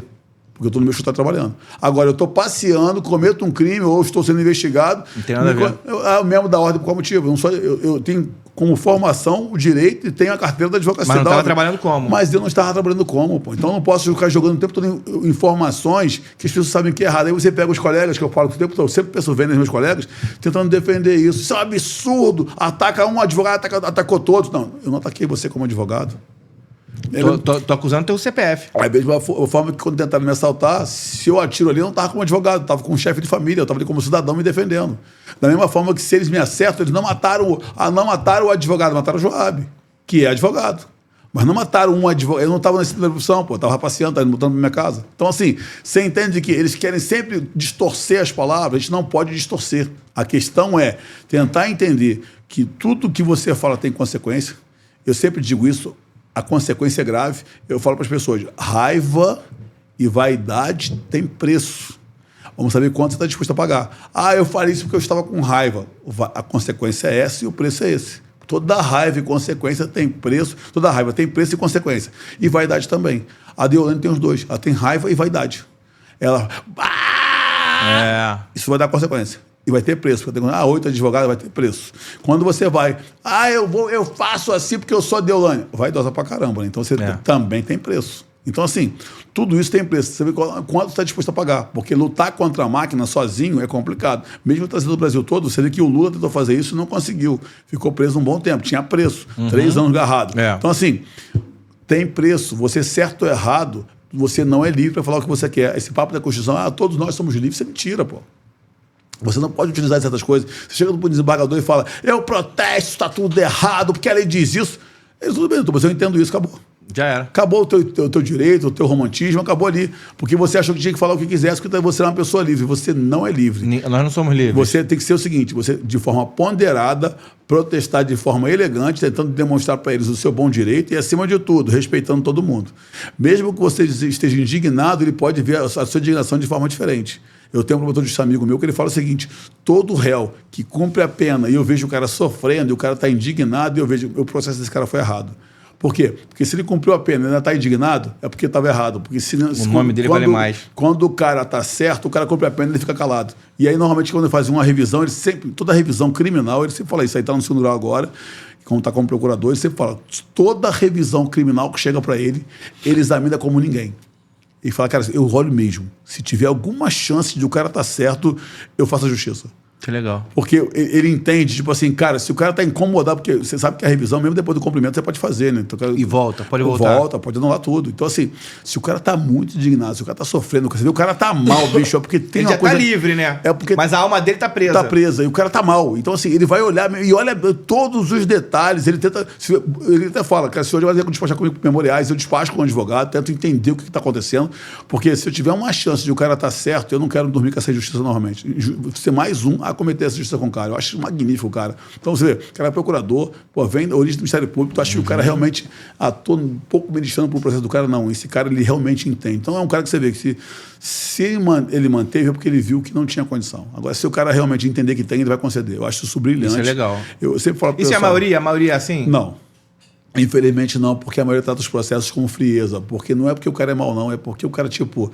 Cara, é tanto trabalho que o cara está assim, meu irmão, está naquela função, se reveste de promotoria, ele acha que ele é de acusação e acabou. E ali o sistema dele é acusatório, eu vou acusar mesmo, acabou, você que se vira aí. Um juiz criminal desse nível, desse porte, qual é mais ou menos a faixa salarial e vale a pena? Então, cara, 40, 50 mil. O cara tem 30 mil, 20 e poucos mil de salário, mais terno, mais as vantagens. Tem juiz que ganha 40 mil, 50 mil. Cara, ao meu ver, eu acho que a magistratura ela é muito mal remunerada. Tanto promotor de justiça, eu tenho um amigo meu que ganha 70 mil como promotor, você fala, você também é muito dinheiro.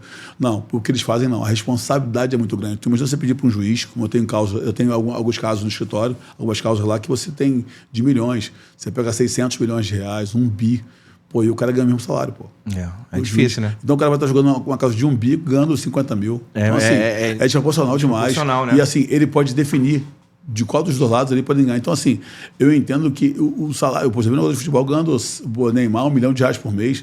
Aí tu vê um cara desse... Não, o Neymar podia. Então, você vê o cara ali fazendo uma coisa muito séria, que pode mudar a vida do ser humano. De um monte de gente. Você querer uma atenção total do cara com um salário ruim. Óbvio que quem escolheu ser juiz foi ele. Sim, eu não tenho dúvida disso nenhuma. Sem dúvida. Ele escolheu ser juiz. Mas, se você me perguntar se eu acho que é justo, não acho que é justo, não. Acho que realmente, pela proporção daquilo, o poder dele é tão grande para definir a vida das pessoas, se eu quero a atenção dele, eu tinha que remunerar ele melhor. Eles são mal remunerados. A gente já está chegando no final aqui, de novo estouramos o tempo, mas vai ter que voltar aqui. Você falou uma coisa aqui lá do início que eu guardei. Os crimes de organização criminosa, eles são colocados no CPF. Eles precisam separar... Todos. Não só de organização criminosa. Todos não, doutor. Todos. Todos não? Todos. No Brasil, todos? No Brasil, todos. Me diz um que não seja.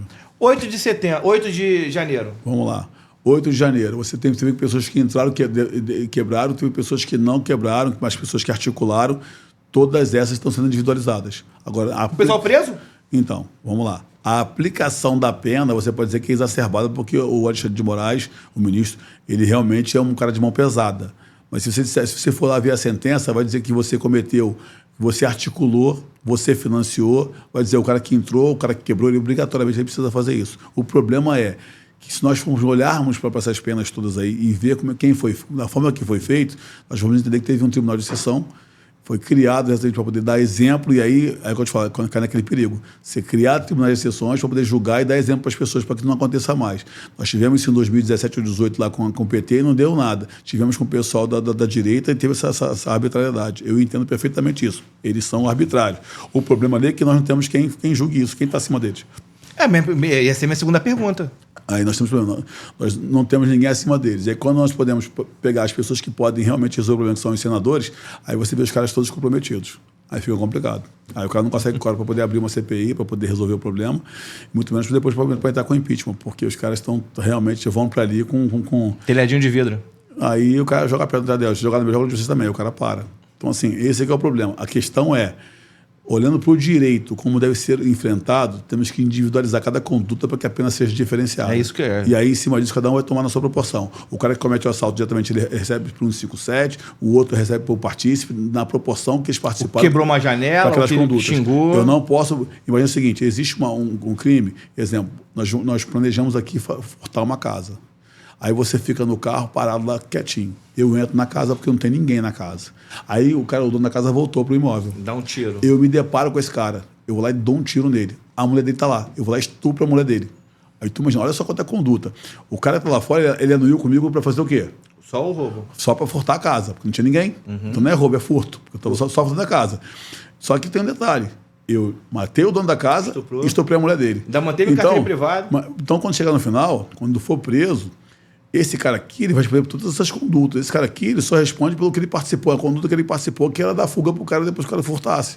Então eu não posso juntar todo mundo no mesmo bolo e falar assim, não, os dois respondem porque estavam em coautoria. Não, coautoria com furto, não com o registro do crime, porque o cara mudou, inclusive, o pensamento depois que ele encontrou o dono da casa. Então, o direito, ele, nessa parte, é brilhante. Então, você tem que individualizar. Você não pode botar todo mundo no mesmo, cometeu todo mundo a mesma coisa e vamos embora. Isso não existe. Agora, crime de organização criminosa, o flagrante é postergado. Você está cometendo crime agora, eu posso te ver cometendo crime e não fazer nada naquele momento. Por quê? Eu vou continuar aprofundando a investigação, inclusive, para saber a origem do crime, quem está mais com você.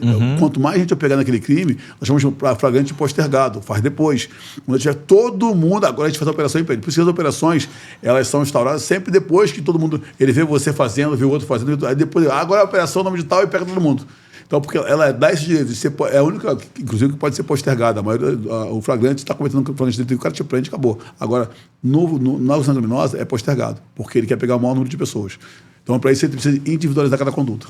Mais uma aqui, prometo que é a última, não vou prender mais não. A gente falou de vazamento, que o Gustavo Lima acabou, provavelmente foi informado, né, naquele momento que ele meteu o pé e foi para os Estados Unidos. Ninguém tem bola de cristal, né? Não, deve ser coincidência. É muita coincidência. Coincidentemente, um dos principais amigos do Gustavo Lima na imprensa também é patrocinado, dizem até que é sócio. O Léo Dias. Da mesma Bet. E esse senhor, ele tem uma rede de informações muito grande. Sim. Caso, hipoteticamente, a informação tivesse vindo através dessa rede de informações, o que a pessoa que favorece ou interfere numa situação Você acabou de falar, favorecimento real, né?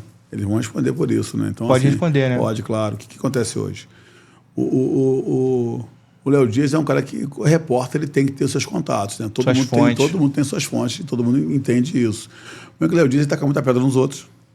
E o dele do cara de vidro. O Léo Dias, todo mundo sabe, ele faz realmente parte, inclusive o Rafael Múmora, que é um cara que é do Rio, polêmico pra caramba, tá dizendo direto, vai ser preso, ele vai ser preso, ele vai ser preso. Então, assim, lembra que eu te falei quais são as consequências das pessoas?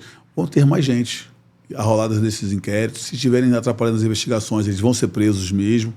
Vai ter denúncia para mais. Quando for denunciar, vai denunciar mais gente, se for o caso, vão denunciar mais pessoas, porque isso é só um começo ali. Eles vão fazer outras operações com outros nomes, porque cada um, um cara na omissão, o cara na integralização, tem aquele cara da sonegação, o cara que faz o dólar cabo, que é a transferência de um país para o outro sem sair com o dinheiro do Brasil, ele já lá fora mesmo ele faz a transação. É literalmente uma organização. Isso aí, cada um vai ter uma situação e cada hora eles vão pegar pessoas assim. Então, assim, tem empresas. O que você diz o seguinte, ó?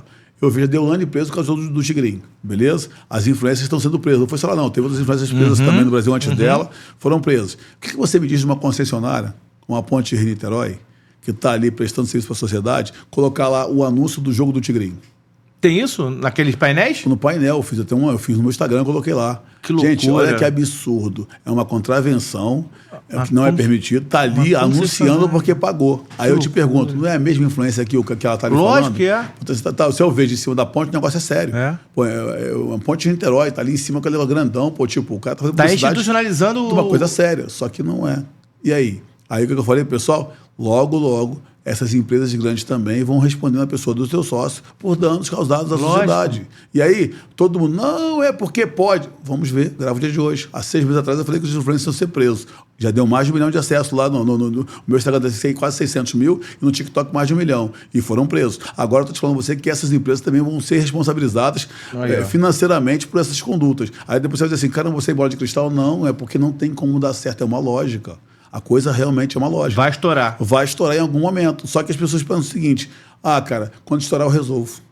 E aí, fica com esse sensacionalismo, porque se o cara for muito famoso, não pode prender o cara. O Brasil tem isso, né? É. O cara é muito famoso, não pode prender o cara, é querido. O Gustavo Lima, pô, o cara bonito, o cara com corpo maneiro, o cara riquíssimo, ele não pode ser preso, ele comete crime com qualquer outra pessoa, pô. Ele pode ser, o morador de rua comete crime, ele também comete, pô. É só se ater a ter um bom corpo jurídico para entender o que ele pode ou não fazer com o nome dele. É o que eu falo, os influencers, os contratos têm que ser amarrados de forma diferente. Ele precisa não dar jeitinho, porque o jeitinho depois não explica. A questão é, isso aqui, eu corro risco de ser manchado? Risco? Não estou dizendo que eu vou ser. Sim. Corre risco, não quero. Então, esse é o papo. Se você corre risco, você não quer. Se correr risco... Não vale a pena. Não vale a pena. Esse papo de, pode acontecer. Não, tudo bem que não aconteça, legal, mas se eu corro risco, eu corro. Então, eu não quero me envolver com isso. É simples assim. A última, agora é a última mesmo. Tô vendo que tá bombando lá na revista em São Paulo, podcast lá. Essa vida... Eu posso dizer que Dr. Joab Sobrinho é um advogado influencer? Não. Olha lá, hein? Olha lá, hein? Influencer não é bem isso. Vamos lá. Eu tive a honra lá de fazer um podcast com a Isto É. Comigo não teve honra, né? Com a Isto É teve honra. Sempre. Nunca falou que teve a honra que veio aqui no Geral Pod. Eu já comecei falando. A Isto É, na realidade, é uma revista que desde criança eu acompanho, a Isto É, né? E assim, eu até falei isso com a repórter, que tá sendo entrevistado para contar a minha história, importante a história, né? Você contar a tua história. Todos nós temos a história e a história da gente é sempre importante, porque são sempre histórias de superação, histórias que você conta sobre a sua vida. E a história me abriu esse espaço agora em outubro. Eu sou a matéria principal lá da Isto É, então os caras fizeram um negócio sensacional. E o bacana que você vê o trabalho sendo consolidado. Eu digo para as pessoas que eu não sou influencer porque eu não ofereço nada, eu conto sobre a minha vida. Então, assim, eu digo para as pessoas que tudo aquilo que eu passei quando era criança, a dificuldade que eu passei e a superação hoje é mais um estímulo do que venda, porque eu não tenho dinheiro, eu não estou vendendo nada, produto nenhum, eu estou demonstrando para você que se eu conseguir, tu pode também. E aí tem pessoas que gostam de ouvir, eu até brinco que me chamaram para fazer um podcast em São Paulo, Dia dos Namorados, 7 horas da noite. Pô, aí o Ricardo fica chamar o carioca, 7 horas da noite. Os donos do podcast são corintianos, eu flamenguista. Então vai tudo para dar errado, né? Tudo. Falei, gente, mas eu vou homenagear vocês, eu vou responder tudo. Podem me perguntar o que vocês quiserem. Os caras começaram logo com as polêmicas, né? Eu falei assim, vamos fazer o seguinte, eu vou deixar aqui agora, agora é a hora da polêmica. Pega caneta e papel, que eu vou contar um caso polêmico e vou dar a solução. Então, guarda aí, não perca isso. Isso é agora. Vamos lá. Todo mundo fala que se beber não dirige. Mas hoje é dia dos namorados. Então, se beber não transe. O cara, se beber não transe, calma. Se você mandar bem, ou quase chegar lá, a mulher quer te ver de novo. E vai contar para as amigas que tu mandou muito bem, que tu é o cara. Mas se tu mandar mal, é derrota. Sabe o que ela vai dizer? Não sabia, estava bêbado e me estuprou. Hoje tem isso, né? Deu merda. Aí o cara, então, doutor, como é que eu saio disso? Aí eu falo pro cara o seguinte, calma, agora anota aí. Você vai ligar 8 horas da manhã para ela e vai dizer assim, amor, eu tenho um fetiche. Quero que você me mande um e-mail dizendo que você quer me pegar no motel tal hora da noite. Que eu vou me sentir sequestrado. Eu vou te sequestrar hoje, eu vou te levar pro motel tal. Tu guarda. Você guarda aquilo ali. No dia seguinte, se for uma merda, ela fala que você estuprou, não. A maldade dela aqui é dolo, aqui, ó. Olha, eu já estava planejado, 8 horas da manhã. Aí eu falei, gente, só um minutinho. Meu celular, acabei de receber a mensagem. E caramba! A pessoa começou a rir. Não, assim, cara, se você parar pra analisar, é verdade. Hoje Dia dos namorados, pô. Eu falei, cara, olha só, é real. Pô, se você. Olha que coisa ridícula, você mandar uma mulher te mandar uma mensagem. Sim, porque tu chega à noite, a mulher vai dizer que bebeu e que não sabia e que tu levou pro motel. E aí, cara, tu tá enrolado. Então, Podcast fluiu pra caramba. Nós fizemos um podcast maravilhoso, uma porrada de coisa. O segundo mais maravilhoso, o primeiro foi o nosso. Não, o seu foi absoluto, né? 600 mil em um e 1 milhão no outro. Daquele foi 200 mil só, que tem mais 200 mil dentro do negócio, é bem legal. Mas assim, era a utilidade da informação. Se você parar para analisar, é verdade. Tem pessoas que marcam encontro com as outras. Eu falei com vários que me aconteciam na parte de namoro. O cara encontrava a mulher na internet, marcava encontro, chegava e era assaltado. Tem. Eu falei, cara, marca no shopping. Outro marcava com a mulher, esse pra mim é crime, tá? Não está no Código Penal, mas é um crime. Que o homem ou a mulher comete um contra o outro. Quer ver só? Olha que crime brabo. Você vê a mulher na internet linda, maravilhosa, aquela coisa, né, legal. Mas você vai encontrar um canhão, porque o filtro da internet não tá com ela. E aí... Processa quem? Isso é meu estelionato. Tá? Isso tá, tem que processar o Instagram, o filtro. Isso tá no Código Penal. É estelionato. Não, ela causou estelionato, a pessoa, né? Porque, pô, cara, ela não gostou aquilo ali. Mas o Instagram não seria... Qual é o nome daquilo quando é junto? Com o autor? Com o autor do crime? Eu não quero ver com isso. Tem os filtros no Instagram lá que a mulher fica como? Aí você olha e fala assim, cara, isso é estelionato, porque você me enganou, manteve em erro, né? Me manteve em erro para obter vantagem. Ilícitas, inclusive. Qual é a vantagem econômica? Não tem vantagem econômica, é emocional. Às vezes tem um motelzinho, um cineminha. Uma emocional, mas porque que é uma derrota, né? Tu chega lá e tu olha aquilo lá e fala assim, como é que eu vou sair com isso? Ou então... Quando é no motel que vai, tudo bem. O problema é quando é no shopping, que você mandou ir pro shopping, no shopping, prato de alimentação. Aí tu encontra sempre um conhecido nesse dia. Não, a derrota é plena. Sempre. E também o contrário também, quando o cara faz isso também, né? Porque se o cara faz isso também, então o cara faz o seguinte, faz uma chamada de vídeo, aí eu falo, a solução. Faz uma chamadinha de vídeo antes de sair. Isso aí. Você olha pra ela, olha pra você, se você achar... Desiste, bloqueia. Porra, não tá legal, hoje eu tô passando mal, não vou não. Aí eu desligo o telefone, acabou nunca mais e não conta pra ninguém, que é pior, né? A última agora, prometo que é a última. O Matheus já não aguenta mais. Tá torcendo pra quem na Fazenda? Então, cara, eu não tô nem vendo a Fazenda. Tá vendo, não? Tá dando muita audiência essa Fazenda, não, né? Então, cara... Tá meio flopado lá. Eu vou te falar, a Fazenda, ela tem alguns tempos. Você quer saber se eu tô olhando pro Gilson lá na Fazenda? Eu não falei nada. Que a gente falou de Deolane. Você é linguaruda, rapaz. Eu não falei nada, pô. Você quer a polêmica. Desculpa aí, ó. Dá licença, deixa eu falar com o amigo ali. Desculpa aí, não quis falar nada disso. Então, o Gilson foi meu cliente, mas nada contra o Gilson, não. O Gilson tá lutando lá pela vida dele. Eu acho até, inclusive, que ele tem o direito de disputar lá e mudar a vida dele da forma dele. Só não tivemos alguma divergência na parte da defesa que eu entendia que não era a linha de defesa que eu tinha que seguir. Ele entendeu que era da forma que ele tinha que ser dele, que era criar a polêmica, mas nada contra, nada com o pessoal, nada contra. Não sou inimigo do cara, mas isso simplesmente ele foi seguir a vida dele, eu estou seguindo com a minha. Se ele vai ganhar, se não vai, se eu estou sendo contra, de forma alguma. Eu até acho que merece, se já está disputando, merece ganhar como os outros que estão lá dentro de participantes. Ele tem dois irmãos que dependem dele, isso vai mudar a vida dele também de alguma forma. Então, cara, nada contra, mas eu realmente não estou vendo, porque eu não tenho tempo para isso, cara. Infelizmente, eu sou o cara que resolve o caos. O cara que resolve o caos está sempre ocupado. Mas quando tiver tempo, volta aqui, que é sempre um papo muito bom. Eu te agradeço, você é campeão. Eu acho que a gente traz para o pessoal uma reflexão maior. As pessoas não têm coragem de enfrentar essas matérias e eu enfrento porque eu acho que é justo para as pessoas pararem, ou até mesmo para enriquecer o bate-papo de boteco, né? Eu acho que tem que ser isso. Então eu te agradeço, peço o pessoal para continuar seguindo lá, Joab Sobrinho no Instagram, @Joab Sobrinho. Então, assim, conta comigo sempre o que você precisar. E polêmica, cara, você sabe que toda hora tem uma. Vamos para cima. E o amigo não foge. Obrigado. Valeu. Gente, você que ficou aqui até agora, falei que ia se divertir, falei que ia se informar, falei que ia ter tudo isso. Daqui a pouco os cortes vão estar bombando lá nas redes sociais, que sempre bombam.